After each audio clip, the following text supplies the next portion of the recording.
नमस्कार, मैं सिमरन और आप देख रहे हैं के भारत न्यूज।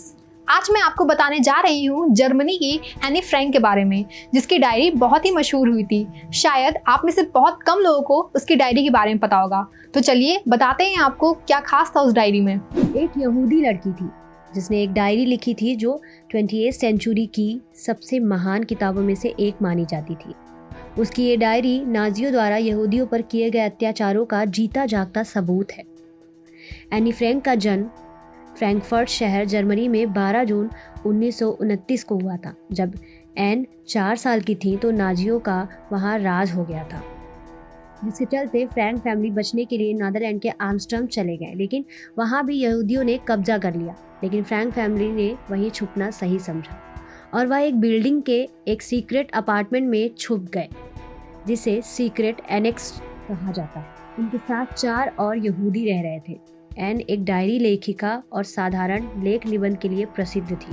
सीक्रेट एनेक्स जाने के 14 दिन पहले एन 13 साल की हो गई थी। उसके साथ 13 बर्थडे पर उसके पिता ने उसे एक डायरी दी थी।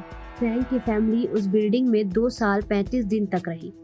इन्हीं 2 सालों में एन ने अपनी डायरी को लिखा था। एनी के पिता एक पारिवारिक बैंक के लिए काम करते थे। जर्मनी में आर्थिक संकट की वजह से उनका कारोबार ठीक से नहीं चल रहा था। वे अपने भविष्य को लेकर बहुत ही चिंतित थे। यहूदी विरोधवाद बढ़ रहा था। अधिक से अधिक लोग एडोल्फ हिटलर यहूदी विरोधी पार्टी का समर्थन कर रहे थे और सन 1993 में हिटलर जर्मन सरकार के नेता बन गए थे। एन एक चुलबुली और जिज्ञासुक लड़की थी।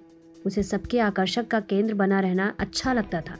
एन पढ़ाई में भी बहुत अच्छी थी। उसके क्लास में हमेशा अच्छे अंक आते थे। सन 1939 में जर्मनी ने पोलैंड पर ढाबा बोल दिया, जिससे इंग्लैंड और फ्रांस ने जर्मनी से युद्ध की घोषणा कर दी।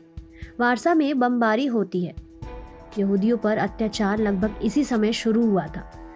सन 1940 के आक्रमण के ठीक बाद नाजियों ने यहूदी विरोधी नियम बनाने शुरू कर दिए, जिससे यहूदियों का जीवन और कठिन बन गया। यहूदी लोक सेवकों को नौकरी से निकाल दिया जाता था और यहूदी को पार्क, सिनेमा घर जाने की भी अनुमति नहीं दी जाती थी। यहूदी बच्ची को भी अलग यहूदी विद्यालयों में जाने को मजबूर किया जाता था। जैसे जैसे जर्मनों का कब्जा बढ़ता जा रहा था, वैसे वैसे यहूदियों के लिए परेशानी बढ़ती जा रही थी। 4 अगस्त 1944 में नाजियों ने फ्रैंक परिवार को पकड़ लिया था, जिसके बाद उन्हें आश्रित कंस्ट्रक्शन कैंप भेज दिया।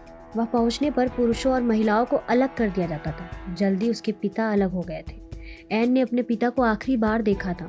उसे अपनी माँ और बहन के साथ महिलाओं के बैरक में रखा गया। अक्टूबर के अंत तक एन और उसकी बहन को उनकी माँ से भी अलग कर दिया था। सुनने में आया था कि एन की बड़ी बहन और एन की मृत्यु कुछ समय बाद हो गई थी। एन तब 15 साल की थी। कहा जाता था कि दोनों की मौत टाइफाइड की वजह से हुई थी और उनकी माँ भी नहीं बची। सिर्फ उनके पिता ही वहाँ से जिंदा लौटे थे। पिता के वापस आने के बाद उनको अपनी बेटी की डायरी मिली, जिसे उन्होंने छपवाने का सोचा, जिसे नाम मिला the diary of young girl. यह बहुत से नाटकों तथा चलचित्रों का आधार तथा प्रेरणा स्रोत बनी। उसकी मृत्यु के बाद जब उसकी डायरी छपी तो वह पूरी दुनिया में प्रसिद्ध हुई थी। उनके अंतर्राष्ट्रीय ख्याति प्राप्त हुई। जब एनी की डायरी छपी तो लोगों में उनके घर को देखने की जिज्ञासा बढ़ने लगी। जल्द ही लोग इस गुप्त छिपने की जगह को देखने के लिए आने लगे। बाद में एन के पिता के साथ मिलकर इसे एनी फ्रैंक हाउस के रूप में इसे स्थापित कर दिया गया और फिर इस संग्रहालय को 3 मई सन 1960 में जनता के लिए खोल दिया गया था। ऐसी तमाम खबरों के लिए जुड़े रहें हमारे साथ, देखते रहें के भारत न्यूज। धन्यवाद।